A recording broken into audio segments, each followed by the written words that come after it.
नमस्ते, मैं हूं निखिल और भूपिंदर सोनी के साथ आपका स्वागत कर रहा हूं खबरगांव के इस वीडियो प्रेजेंटेशन में। पंजाब का बजट आ गया है। बजट की सारी डिटेल्स हमारे सामने आती जा रही हैं। लगातार जो लाइव ब्लॉग्स हैं उन पर आपको अपडेट्स मिलते जा रहे हैं। कुछ उनमें से आपको यहाँ भी सुनने को मिलेंगे।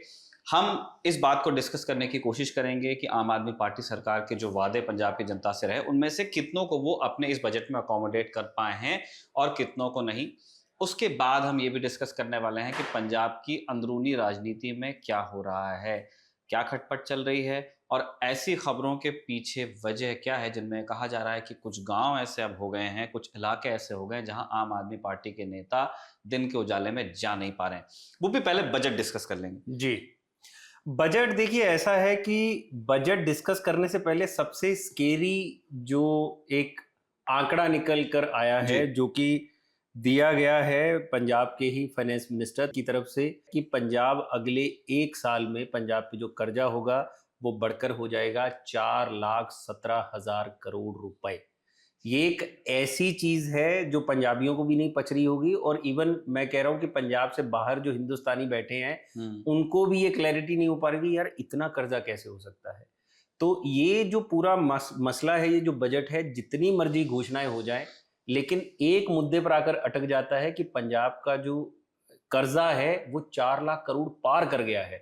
तो जैसे ही ये चीज आती है उसके अलावा उनका ये मतलब बजट में जो अगर हम की पॉइंटर्स की बात करें तो उनका कहना है कि 23,000 करोड़ से ऊपर का डेफिसिट, रेवेन्यू डेफिसिट रहा है पंजाब में। और पंजाब में जो कर्जा है, क्योंकि 2022 में जब सरकार आई थी पंजाब आम आदमी पार्टी की पंजाब में, उस वक्त ये कर्जा 2,83,000 करोड़ था। वहां से लगभग 1.5 लाख करोड़ रुपए का कर्जा बढ़ चुका है। कितने साल हुए अभी? महज 3 साल। तो ये जो कर्जा बढ़ रहा है इसको लेकर एक चिंता बजट में व्यक्त की गई है और अच्छी बात है, ये आम आदमी पार्टी की तरफ से की गई, लेकिन इसको लपेटने की भी कोशिश की जा रही है कि ये कर्जा इसलिए बढ़ा है ज्यादा क्योंकि पुराने कर्जे पर इंटरेस्ट बढ़ता जा रहा है। तो जो बजट स्पीच है उसमें उनका सबसे पहले यही कहना था कि 11 से 12% जो है इंटरेस्ट पड़ रहा है, तो उसकी वजह से हम लोग इंटरेस्ट भी उतार रहे हैं। फिगर्स दी गई हैं कि इतना इंटरेस्ट हमने उतार दिया, इतना हमने मतलब एक तरह से प्रिंसिपल उतार दिया, लेकिन फिर भी ये कर्जा बढ़ रहा है। तो ये सारा मसला चल ही रहा है। लेकिन इसके अलावा कुछ घोषणाएं जो है वो भी पंजाब सरकार की तरफ से बजट में आई हैं। लगभग ये जो बजट है वो 2,36,080 करोड़ रुपए का पेश किया गया है पंजाब सरकार की तरफ से इस बार का जो बजट है। और इसमें जो नई चीज निकल कर आई है वो यही है कि अभी हाल ही में पंजाब सरकार ने एक नई मुहिम छिड़ी थी नशों के खिलाफ। तो नशों के खिलाफ एक मुहिम छेड़ी जो पंजाब सरकार ने, उसमें नशा तस्करों को पकड़ा जा रहा है, बुलडोजर की कार्रवाई हो रही है। जो हमने पीछे खबरें सुनी कि जो यूपी और एमपी का बुलडोजर था अब वो पहुंच गया है पंजाब। तो वहां से नए नए वीडियोस रोज आ रहे हैं कि किस तरह से तस्करों की जो बिल्डिंग है वो तोड़ी जा रही हैं। अब नशे को लेकर 2 काम पंजाब सरकार ने फिलहाल किए हैं। उसमें एक तो जो नशा है, क्योंकि Punjab is a bordering state, तो वो ज्यादातर पाकिस्तान की तरफ से ही ट्रेवल होता है हिंदुस्तान की तरफ। तो उस पे अगर आप बहुत पुरानी पिक्चरें देखेंगे, उड़ता पंजाब देखेंगे, आपको कई सीन मिलेंगे कि अफीम या कुछ वैसे नशे दूसरी तरफ से इधर फेंके जा रहे हैं और जिसको फिर तस्कर यहाँ पे उठाते हैं। तो ये असल में वहां पे सीन है। निखिल, वहां पे जब मैं 2022 का इलेक्शन कवर कर रहा था तो हम एक ऐसे गाँव में थे पंजाब के जो तीनों तरफ से घिरा हुआ था बॉर्डर से, एक रास्ता इंटरनेशनल बॉर्डर से, और एक रास्ता उसको निकलने के लिए जो पंजाब की तरफ आता है। जब कहने को सबसे सिक्योर गांव होना चाहिए था। और वहां पे जब मेरी गांव वालों से बात हो रही थी तो उनका यही कहना था कि तस्करी में मतलब ये उनकी स्टेटमेंट है कि बीएसएफ के लोग तक इन्वॉल्व रहते हैं। ठीक है ना, ये बड़ी स्टेटमेंट थी उस वक्त, लेकिन उनका ये कहना है। और दूसरी चीज ये थी कि बाहर से कोई तस्कर आता है, वो काम करके निकल जाता है और रगड़े जाते हैं हम लोग। खेतों में काम करने वालों को पीटा जाता है बीएसएफ की तरफ से, क्योंकि उनको शक होता है कि ये यहाँ पे खड़ा है, क्यों खड़ा है, ड्रोन से निगरानी करनी कोई। लेकिन ये चीजें नहीं रुक रही हैं। इसी वजह से एक नई मुहिम पंजाब सरकार ने शुरू की है। वो ये है कि 5,000 ऐसे वॉलंटियर्स और लगाए जाएंगे बीएसएफ के अतिरिक्त, जो सेकेंड लाइन ऑफ डिफेंस होगा नशे के खिलाफ, जिनका यही काम होगा कि नशे की तस्करी को रोकना है। तो उसको लेकर बजट एलोकेट हुआ है। प्लस एक चीज हम लोग अभी तक जो बाकी राज्यों में सुनते आए थे वो यही था एक तो सेंट्रल गवर्नमेंट सेंसस नहीं करवा पा रही है, फिर उसके बाद बिहार में सेंसस हमको देखने को मिलता है कास्ट वाइज, है ना, और अब एक नया सेंसस देखने को मिलेगा पंजाब में अगले साल, जो बजट में एलोकेट जिसके लिए 150 करोड़ किया गया है, वो है ड्रग सेंसस। अच्छा, अब होगा ये कि पंजाब में घर घर में पंजाब के जाएंगे इनके लोग, और वो ये डेटा कलेक्ट करेंगे कि आपके घर में क्या कोई ऐसा शख्स है जो नशा करता है, ठीक है। तो उसमें अब वो नशे का क्या पैमाना होगा, क्योंकि शराब को गिनेंगे तो पता नहीं कितना ही नंबर निकल आएगा। तो नशे का पैमाना अगर वो मतलब गंभीर नशे की तरफ कि सारे पंजाबी शराबी पीते हैं, बट वो एक लाइटर टोन में, क्योंकि पटियाला पैग मशहूर है भाई पंजाब का, इसमें कोई दो राय नहीं। तो अगर वो नशा चिट्टे की तरफ ये जा रहे हैं, या स्मैक या भुक्की, जो भी पंजाब में नशा बिकता है, तो उसका एक सेंसस ये लोग करने की कोशिश में है, ताकि एक सही नंबर जो है वो सामने निकल कर आ पाए। लेकिन अगर प्रैक्टिकली देखें तो मेरे को नहीं लगता हर कोई आदमी ये बताएगा। हाँ, मैंने यही बोलना चाहता था ये होने वाला है कि जैसे सुनने में, देखिए गवर्नमेंट की इंटेंशन का तो मैं स्वागत करता हूँ कि वो चाहते हैं कि डेटा आए, है ना, और वो एग्जैक्ट जब नंबर्स आएंगे, टाइप ऑफ नशा आएगा, तो क्या पता सरकार की पॉलिसी बेहतर बने। तो मैं इस इंटेंशन को तो वेलकम करता हूँ, लेकिन प्रॉब्लम ये है कि इस तरह आप क्वेश्चन, सेंसस में होता क्या, सेंसस एक क्वेश्चनर होता है बेसिकली, लिस्ट ऑफ क्वेश्चंस वो पूछते हैं आपके यहाँ बच्चे कितने हैं, गाड़ियां कितनी, फ्रिज, मतलब वो सारी जानकारी जब लेके जाते हैं, तो अब इसमें पूछेंगे भाई कौन कितना नशा करता है, कौन सा करता है, तो अव्वल तो लोग बताएंगे नहीं कि भाई बहुत ही कंसर्न्ड अगर कोई यार होगा, किसी का दोस्त या पेरेंट्स होंगे कि भाई हाँ मेरे बच्चे को ये दिक्कत है, हो सकता है वो बता दें, लेकिन इसमें फ्रैंक होना बहुत मुश्किल है, और बताएंगे तो क्योंकि ये शेम से जुड़ा मामला है। अगर किसी का बच्चा नशा करता है, आपे में नहीं है अपने, उसको दिखाना पड़ रहा है कहीं पे, तो वो शर्म के मारे वो बताएंगे या नहीं बताएंगे, और वो एग्जैक्ट, जैसे बिहार में जब ये हुआ ना, उन्होंने बोला कास्ट सर्वे, तो उसका डेटा निकल के आया जब, तो उसमें दो चीजें, इंडियन एक्सप्रेस के वहाँ ब्यूरो हैं संतोष जी, उनसे मेरी बात हुई थी, संतोष सिंह, तो उनसे जब बात हो रही थी तो उन्होंने कहा कि देखिए गवर्नमेंट ने अच्छा किया कि डेटा कलेक्ट कर लिया, और उसमें एक बड़ी सॉरी पिक्चर पेंट हुई थी बिहार की, कि ये एक फैक्ट है कि बिहार में गरीबी है ना, पर कैपिटा इनकम कम है, कास्ट मैट्रिक्स आप देखेंगे तो वो फ्रिक्शन भी बिहार में है हमारे बाकी स्टेट्स की तरफ।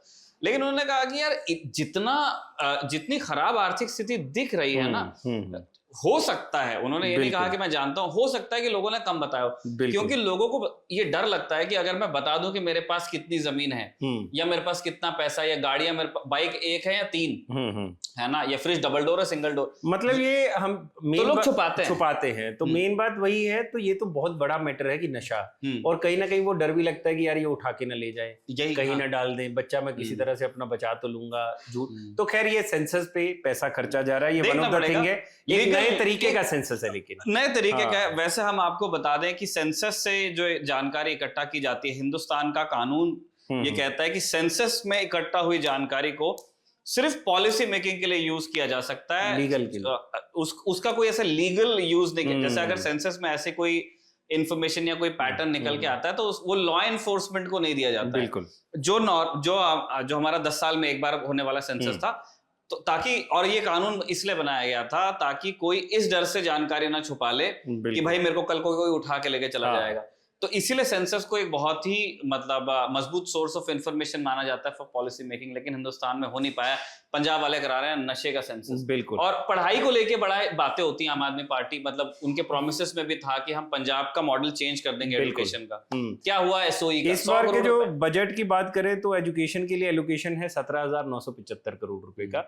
हालांकि पंजाब सरकार ये दावा कर रही है कि उन्होंने ज्यादातर स्कूल्स की जो है हालत वहां पर चेंज करने की कोशिश की है, जिस तरह से आम आदमी पार्टी दिल्ली में दावा करती है।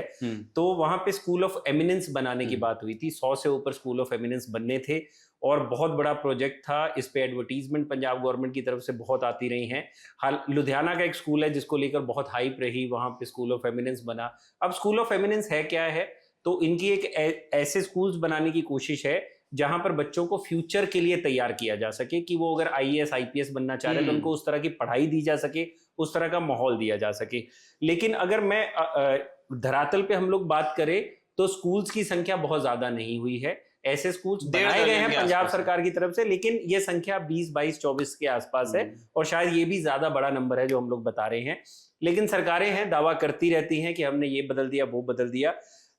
लेकिन ये ऐसा नहीं है कि स्कूल वाला जो मसला था सिर्फ पंजाब सरकार, अभी की जो आम आदमी पार्टी सरकार है उन्हीं की तरफ से शुरू हुआ। इससे पहले भी बहुत सारी मुहिम थी जो बाकी पंजाब की सरकारें चला रही थी। हालांकि ये होता है कि आप कितना उसको हाईलाइट कर देते हैं अपनी मुहिम को, हाँ। तो आम आदमी पार्टी ने उसको हाईलाइट किया है।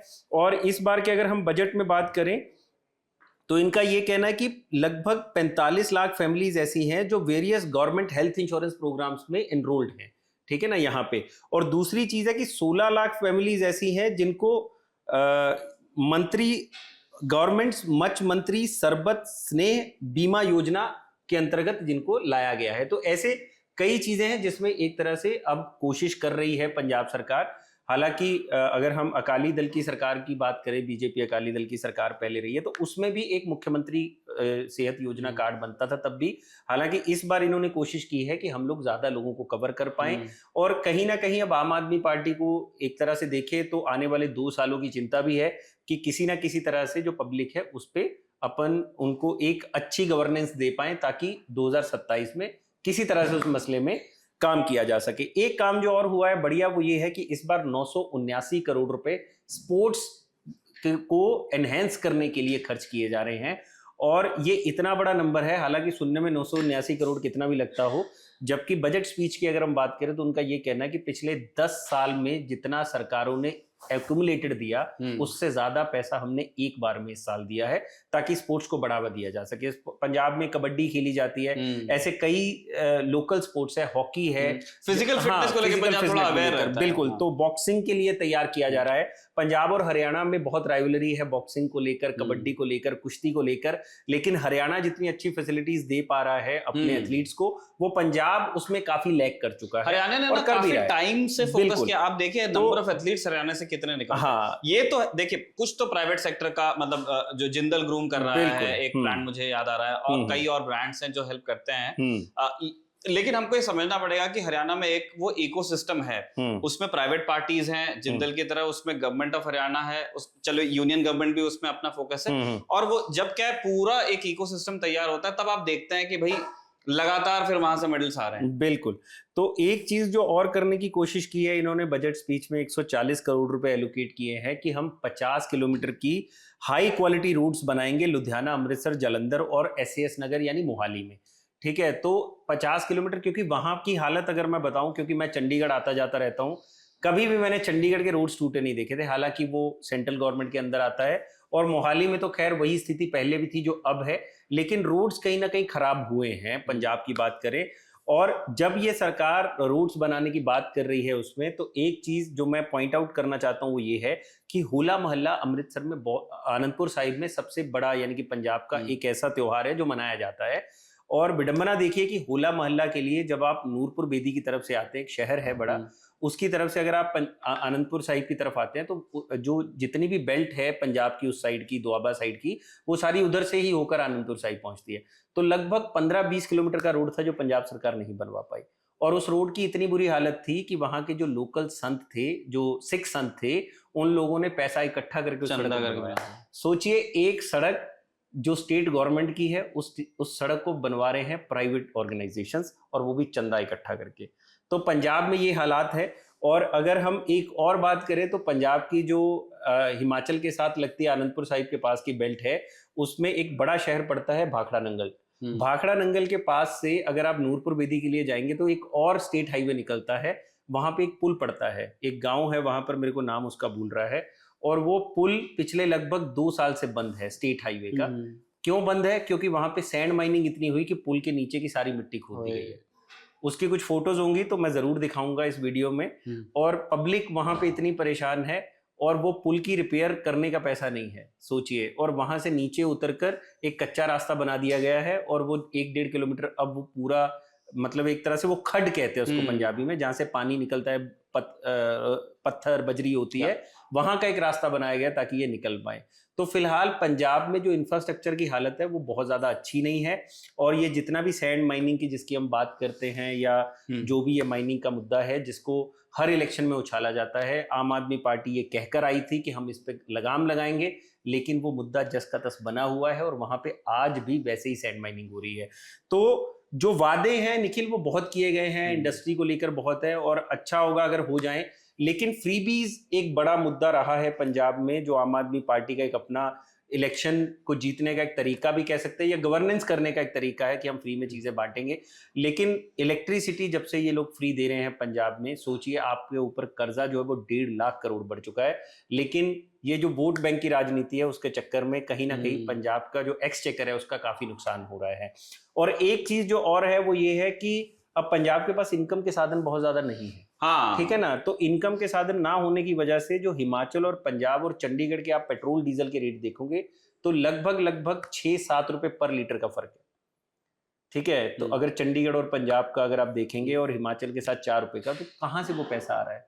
वो जनता की जेब से ही निकाला जा रहा है, ताकि किसी तरह से पब्लिक जो है, मतलब एक तरह मशीनरी जो है सरकारी वो चलती रहे, रन करती रहे। ये तो मैंने देखा है, जैसे ये हमारे यहाँ प्रॉब्लम है। मैं एमपी से हूँ और एमपी जो लोग बुंदेलखंड से हैं वो बताएंगे, जो ग्वालियर दतिया है ना, बीना बबीना, ये जो इस तरफ के लोग हैं ना, वो लोग कोशिश, देखो वो तो रिश्तेदारी तो है ही दोनों तरफ, यूपी और एमपी दोनों जगह बुंदेलखंड लगता है, तो उनकी कोशिश रहती है कि यूपी का चक्कर लगे, क्योंकि अपने यहाँ तेल अभी नोएडा में तेल क्या 96 बिल्कुल नहीं, पेट्रोल की बात पेट्रोल मैं डीजल भरवाता हूँ तो 89 मेरे पास पेट्रोल वाला मामला है 96 रुपए, 96-97 रुपए है नोएडा में, 96-90 इस तरह का ही कुछ है। एमपी में 110 है, वही कह रहा हूँ। तो वो तो आप सोचो, मतलब अगर 12-13-14 रुपए का फर्क होगा तो इस तरह की चीजें होती हैं, तो ये होती हैं, और ये कहीं और दोनों जगह बीजेपी सरकार। हाँ, और तो अब अगर मतलब पंजाब में अभी कहीं ना कहीं लोग धीरे धीरे जो आवाजें उठनी शुरू हो गई वो यही है कि यार पंजाब में जब भी देखेंगे ना आप, अगर सेंटर में किसी सरकार होगी कांग्रेस की तो पंजाब में चल रही है अकाली भाजपा, पंजाब में आ गई कांग्रेस तो इधर आ गई बीजेपी एनडीए सरकार, और अभी एनडीए चल रही है तो उधर है अभी अकाली, तो ये आम आदमी पार्टी। तो ये जो सब है ना, इसमें कहीं ना कहीं क्योंकि पार्टियों की अपनी एक पॉलिटिक्स है, उस चक्कर में पिसता कौन है? आम पंजाबी। और हेल्थ किसकी खराब हो रही है? एक तरह से फाइनेंशियल हेल्थ पंजाबियों की। तो ये चीज कहीं ना कहीं अब धीरे धीरे एड्रेस होनी शुरू हो गई कि यार क्या हम लोग गलती कर रहे हैं? क्या हम लोगों को वैसी ही पार्टी को लेकर चलना चाहिए जो सेंटर में है? जबकि ये गलत है, ऐसा होना नहीं चाहिए, क्योंकि स्टेट की अपनी एक ऑटोनोमस बॉडी है, सेंटर की अपनी है, लेकिन कहीं ना कहीं जब वो फंड फ्लो का मसला आता है तो चीजें खराब होती है। जैसे आम आदमी पार्टी क्लिनिक, उसमें भगवंत मान की बहुत बड़ी फोटो लगी होती थी, सब चीजें थी, और उसको प्रोजेक्ट ही ऐसे किया जा रहा था पूरे उसको कि ये आम आदमी पार्टी ने अपने क्लिनिक खोले हैं, लेकिन सेंटर ने इस पे वीटो लगाया। सेंटर का ये कहना है कि हम आपको नेशनल हेल्थ मिशन के तहत पैसा दे रहे हैं, तो ये आपका नहीं है, आप इसमें से अपनी हटाइए। और उसके बाद बड़े बड़े वीडियो सामने सोशल मीडिया पे आने लगे जिसमें पब्लिक जाके या कहे प्रो बीजेपी समर्थक जाके विरोध कर रहे हैं कि देखिए ये अभी भी चला रहे हैं, देखिए ये आम आदमी पार्टी क्लिनिक पे ये लिख रहे हैं। तो ये सब चीजें लगातार चलती आ रही हैं क्योंकि पैसे की कमी है, भयंकर कमी है, और जो एक टसल रहती है सेंटर और स्टेट्स की, उसमें भी कहीं ना कहीं पंजाब पिस रहा है। प्लस फ्रीबीज तो भाई साहब आज जुड़े, इससे तो बेटर है कि आप अच्छी गवर्नेंस दीजिए फ्रीबीज की जगह, तो वो ज्यादा बेटर चीज है। यही कुछ कारण भी रहे कि आम आदमी पार्टी को किसान आंदोलन में भगवंत मान को झुकना पड़ा है और उनको एक हार्श डिसीजन लेना पड़ा है कि रातों रात जो जितनी भी वहां पर शंभू बॉर्डर हो या खनौरी बॉर्डर हो, वहां से हजारों किसानों को हजारों की तादाद में पुलिस लगाकर हटाना पड़ा है। यार इसको ना वो भी मतलब जैसे 2-3 तरह से लोगों ने डिस्कस करने की कोशिश की, अलग अलग एक्सप्लेनेशन। एक तो ये है कि खुद गवर्नमेंट ऑफ पंजाब भी बहुत कंफर्टेबल नहीं थी इस प्रोटेस्ट को लेके, क्योंकि इससे पहले जो प्रोटेस्ट हुए पंजाब गवर्नमेंट का ये रहा है कि चलो ठीक है, ये होना तो वैसे भी दिल्ली बॉर्डर पे है, हमारी सिरदर्दी है नहीं, तो ये इनको यहाँ से जाने दो। तो पुलिस, मैं नहीं कहता कि उन्होंने धक्का दिया उनको, लेकिन पुलिस ने रोका भी नहीं, है ना, नॉन कन्फ्रंटेशनल कि हाँ भाई यहाँ प्रोटेस्ट हो रहा है, हम क्या कर सकते हैं, जाने दिया। इस बार, अब पिछली बार की लर्निंग थी, तो इस बार इन्होंने क्या किया कि ये प्रॉब्लम हरियाणा पंजाब बॉर्डर पे रखो, बिल्कुल दिल्ली आने मत दो। और हरियाणा पुलिस बार बार लिख लिख के दे रही है कि अर्थ मूविंग इक्विपमेंट पीछे, औरतें बच्चे पीछे, इस तरह की चीजें उन्होंने। और क्योंकि एक स्टेलमेट था, है ना। तो एक तो भगवान देख रहे थे कि यार ये प्रॉब्लम कहीं और नहीं, ये प्रॉब्लम अब पंजाब में हो रही है। ठीक है, आने जाने वाले लोग परेशान हो रहे हैं। दूसरा इससे कोई हल नहीं निकल रहा है। और दूसरी तरफ जो फार्मर प्रोटेस्ट से जुड़े हुए लोग भी थे, मैं सबकी बात नहीं कर रहा, लेकिन एक फैक्शन हो गया था कि उनको भी एक फेस सेविंग चाहिए थी कि यार हमारे यहाँ बैठने से कुछ हो नहीं रहा है, तो लेकिन हम उठ के भी कैसे जाएंगे। बिल्कुल भाई, अगर डल्लेवाल बैठे हुए भूख हड़ताल कर रहे हैं, अपनी जान की कीमत पे वो भूखे रह रहे हैं भाई, कितने लगभग 60 दिन के करीब। और जब से पीछे अब ये किसान प्रोटेस्ट हटा है तब से 6 दिन से खबरें आ रही हैं उन्होंने पानी भी नहीं पिया है। तो वो हॉस्पिटल में है, पटियाला में शायद नहीं। तो मेरा ये कहना है कि शायद ना उस एक फैक्शन के दिमाग में बात रही हो, बिल्कुल, कि यार हम यहाँ से उठ के अपने से जा नहीं सकते, तो चलो ये होने दो। इसलिए आप देखिए कन्फ्रंटेशन हुआ होगा, लेकिन आप तो थे भी फील्ड पे। देखिए, ऐसा है कि जब शुरुआत हुई इस आंदोलन की 13 फरवरी को, तो हम लोग वहीं थे, 1 साल पहले भी। उस वक्त हालात ऐसे थे कि तोड़ देंगे सब चीजें, मतलब ट्रैक्टर ऐसे बनाकर लाए जा रहे थे कि ये जितनी दिल्ली तो जाना ही जाना है, चाहे गोली चले, चाहे आंसू गैस के गोले आए, चाहे बम चले, हम पहुंच के रहेंगे। लेकिन इस बार सेंट्रल की गवर्नमेंट, मतलब एक तरह से हरियाणा गवर्नमेंट भी और सेंट्रल गवर्नमेंट तैयार थे कि इनको दिल्ली तो नहीं पहुंचने देना है, क्योंकि दिल्ली पहुंचने का मतलब है देश की राजधानी को, नॉर्थ इंडिया से, मोस्टली नॉर्थ इंडिया ना कहे तो पंजाब, हरियाणा और जम्मू कश्मीर को पूरा एकदम से काट देना, ठीक है ना। क्योंकि अगर आपने ये वाला रोड बंद कर दिया, जीटी रोड, तो मोस्टली आपका इधर वाला एरिया कहीं ना कहीं हैम्पर होता है। तो वो वाले को प्रोटेस्ट को शंभू बॉर्डर पे रोका गया और दूसरी तरफ खनौरी बॉर्डर पे भी पूरी कोशिश से उनको रोक लिया गया। अब जब हम वहां खड़े हैं तो पंजाब पुलिस का रवैया ये था, इस पूरी कवायद के दौरान चिल कर रहे हैं, खड़े हैं, किसी तरह की कोई दिक्कत नहीं है। हालांकि जो खाना वहां बन रहा है, पुलिस वाले वहीं बैठकर किसानों के साथ खाना खा रहे हैं, और ये सब पंजाब पुलिस के लोग थे, ठीक है ना। तो एक तरह से वो सौहार्दपूर्ण माहौल था कि यार हम तो तुम्हारे साथ ही हैं, कोई दिक्कत नहीं है, तुम लोग अपने तरीके से चलो। हालांकि बहुत पंजाब पुलिस का वहां काम यही था कि ये जो चीजें हैं वो आसपास के गांव में ना फैल जाए, ठीक है ना। हाँ, लेकिन किसी भी तरह से पंजाब पुलिस की तरफ से अब पंजाब में कोई बैरिकेडिंग नहीं थी, कोई लेयर ऑफ सिक्योरिटी नहीं थी कि रोका जाएगा जो आने वाले और किसान हैं, सबको आने दिया गया शंभू बॉर्डर तक। तो एक तरह से एक तो ये देखने से ही लग रहा था कि पंजाब पुलिस पंजाब पुलिस को पूरे ऑर्डर है सरकार की तरफ से भी कि किसी तरह से तंग ना किया जाए, जो किसान यहां पर आ रहे हैं उनको अपने तरीके से प्रदर्शन करने दिया जाए। अब जब हम लोग लीगल बैटल देखेंगे इस पूरे 1 साल के दौरान, तो पंजाब पुलिस का स्टैंड यही था, या पंजाब सरकार का स्टैंड यही था, सॉरी, कि जब ये मामला हरियाणा हाई कोर्ट में, Punjab and Haryana high court में आया, तब भी यही बोला गया कि इनको जाने का पैसेज दिया जाए, कि ये रोकना गलत है, ठीक है ना। बयान आए पंजाब के मुख्यमंत्री के कि ये गलत हो रहा है किसानों के साथ, इनको रास्ता दे देना चाहिए, पंजाब के बॉर्डर नहीं क्लोज होने चाहिए, उनकी तरफ से ये बयान आते रहे, लेकिन कार्रवाई कोई नहीं की गई। जबकि हरियाणा सरकार और सेंट्रल सरकार की तरफ से पंजाब सरकार को लगातार बोला गया कि आप इनको हटाइए, लेकिन वो नहीं हुआ। फिर उसके बाद ये मामला सुप्रीम कोर्ट पहुंचा। जब सुप्रीम कोर्ट ने, हाई कोर्ट ने बोल दिया कि ये बैरिकेडिंग हफ्ते में हट जानी चाहिए, तो सेंट्रल गवर्नमेंट पहुंची कि ये गलत होगा, तो वो रुक गए वहीं पे। पंजाब सरकार के सामने एक पशुपेश था, ये कैसे होगा, करते कराते 1 साल हो गया। लेकिन मध्यस्थता की गई, जो भगवंत मान है उन्होंने कोशिश की कहीं ना कहीं कि पंजाब सरकार, किसान और जो सेंट्रल गवर्नमेंट है वो साथ में बैठकर कोई एक उसमें निकल आए। लेकिन आप सोचिए कि 3 मार्च को एक बैठक होती है, उसमें भगवंत मान गुस्से में वॉकआउट कर जाते हैं, ठीक है ना। जब वो किसानों के साथ बैठक हुई है, अकॉर्डिंग टू रिपोर्ट्स, वो गुस्से में उसमें से वॉकआउट कर जाते हैं, और उनका यही कहना था कि यार ये जो हो रहा है अब ये गलत है, इतने वक्त तक आप पंजाब का बॉर्डर सील करके नहीं बैठ सकते, पंजाब की भी अपनी दिक्कतें हैं जो मतलब उनको एड्रेस करनी है, ठीक है ना। तो वहां से समझ आ गया था कि चीजें अब बदलेंगी।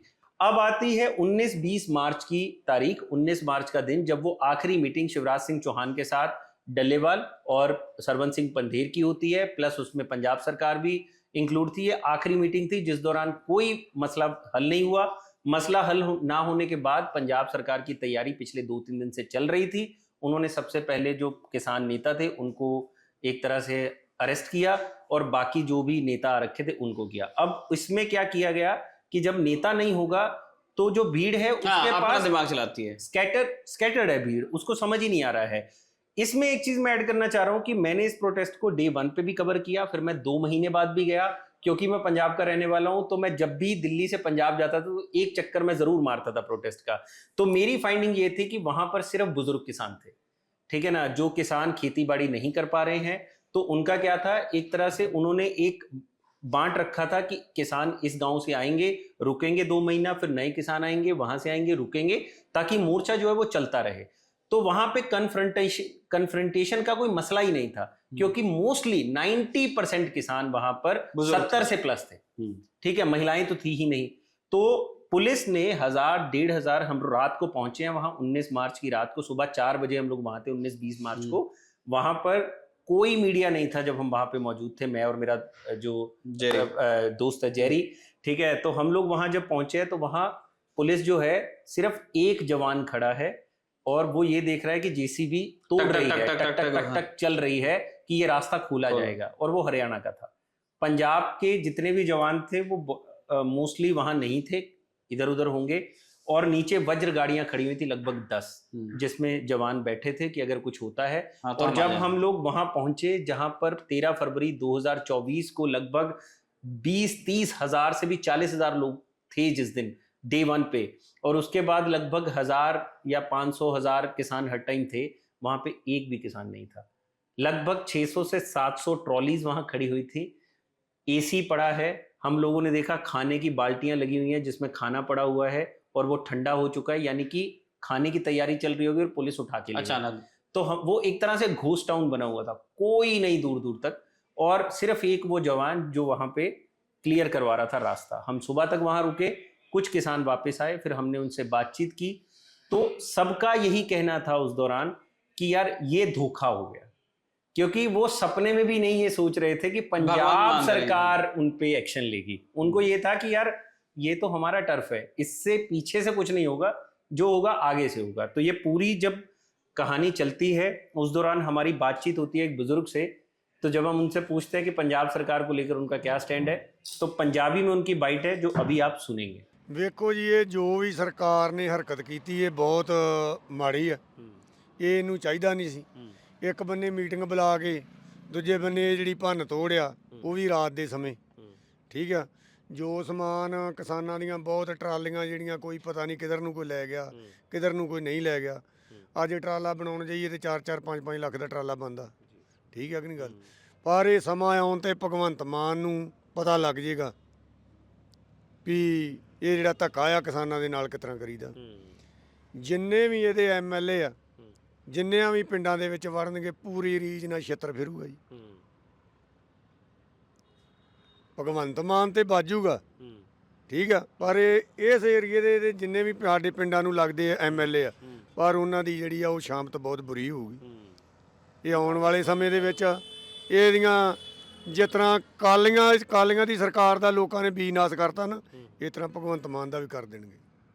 मतलब एक रोष है भगवंत मान, ਬਹੁਤ ਜ਼ਿਆਦਾ। ਇਹਨੂੰ ਇਹ ਨਹੀਂ ਸੀ ਚਾਹੀਦਾ। ਜਾਣਾ ਤੇ ਅਸੀਂ ਆ ਦਿੱਲੀ, ਠੀਕ ਹੈ ਨਾ। ਦਿੱਲੀ ਵਾਲੇ ਡੱਕਣ, ਸਾਨੂੰ 20 ਵਾਰੀ ਡੱਕਣ। ਜੇ ਪੰਜਾਬ ਸਰਕਾਰ ਹੀ ਕਿਸਾਨਾਂ ਨਾਲ ਇਦਾਂ ਕਰੇ ਤੇ ਇਦੋਂ ਵੱਡਾ ਹੋਰ ਨਿੰਦਣਯੋਗ ਗੱਲ ਕਿਹੜੀ ਹੈ।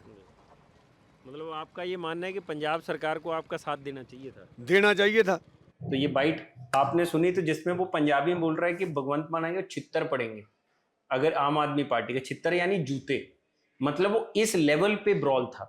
ठीक है, और उसमें फिर अपने को ये चीज समझ आई कि जब हमारी बातचीत शुरू हुई कि इनको हम गांव में नहीं घुसने देंगे, और वो हो रहा है अभी। और ये आज हम लोग वीडियोस देख रहे हैं, सोशल मीडिया पे वीडियोस आ रहे हैं, गाड़ियों को रोका जा रहा है ये देखने के लिए कि क्या इसमें कोई आम आदमी समर्थक है, क्या इसमें कोई आम आदमी का नेता है, और गाड़ियां चेक हो रही हैं कि जो सामान हमारा वहां पे चोरी हो गया, क्या इसमें तो नहीं है इस गाड़ी।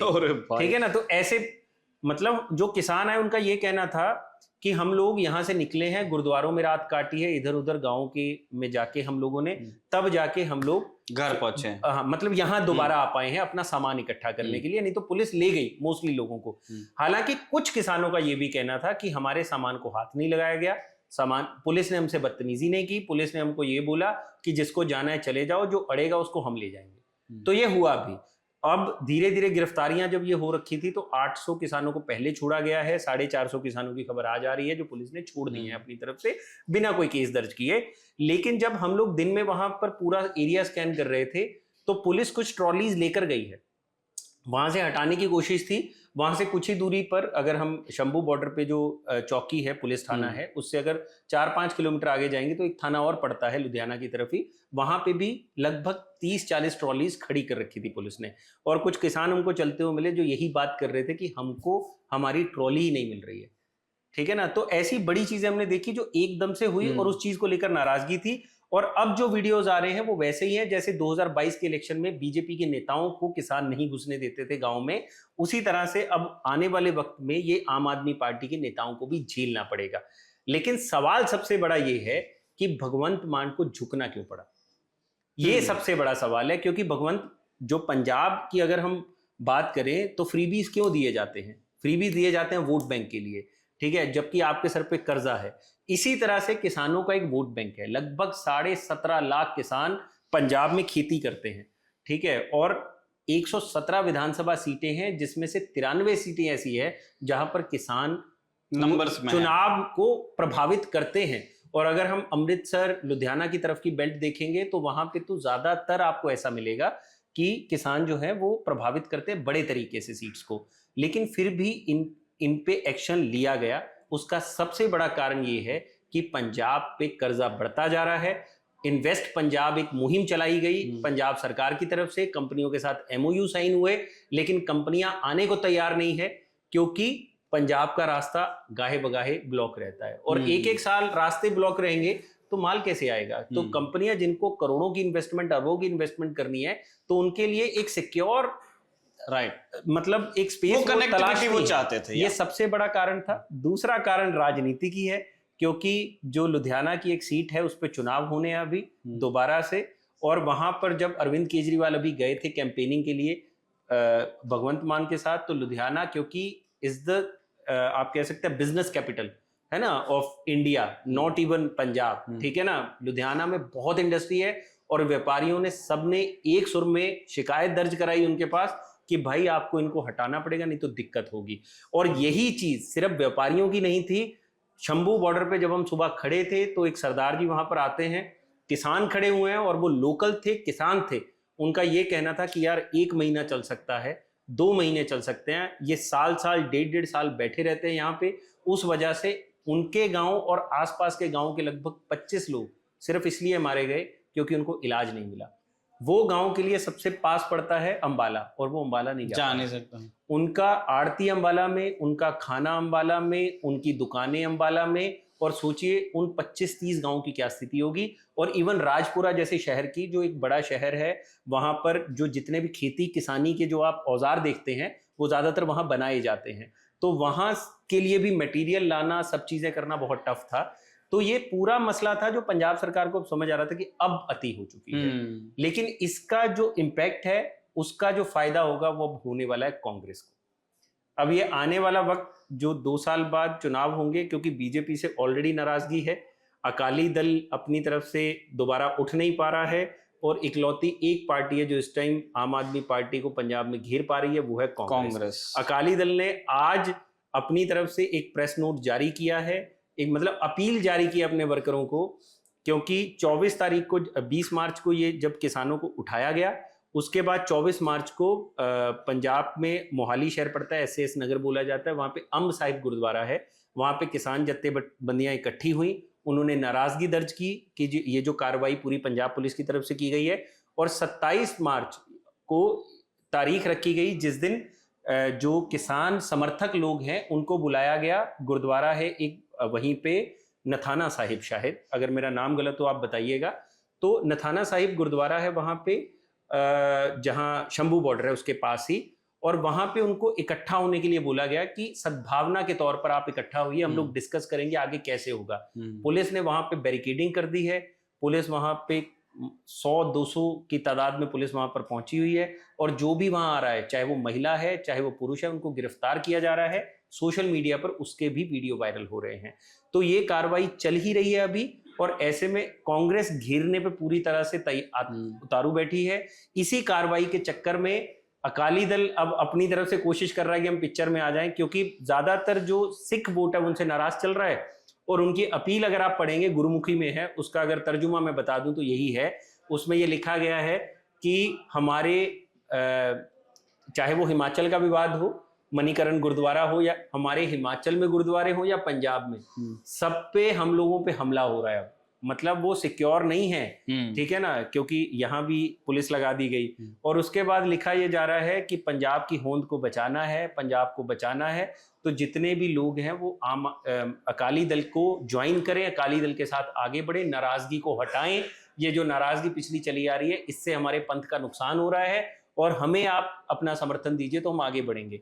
तो अकाली दल पिक्चर में आने की कोशिश कर रहा है, लेकिन सबसे बड़ा फायदा होगा कांग्रेस को। मुझे लगता है कि ना एक स्पेशली ये जो प्रोटेस्ट वाली बात है ना, उसमें एक वो भगवंत मान के लिए वो एक कैश 22 हो गया था कि यार अब ये ना किसी एक तरफ मुझे करना ही आगे कुआं पीछे खाई वाला मसला है। वो उनको करना पड़ा होगा। मतलब कोई चीफ मिनिस्टर किसी पार्टी का हिंदुस्तान में ये रिस्क नहीं ले सकता कि भाई वो किसान को नाराज कर दे और रात में उठाए बुजुर्गों को।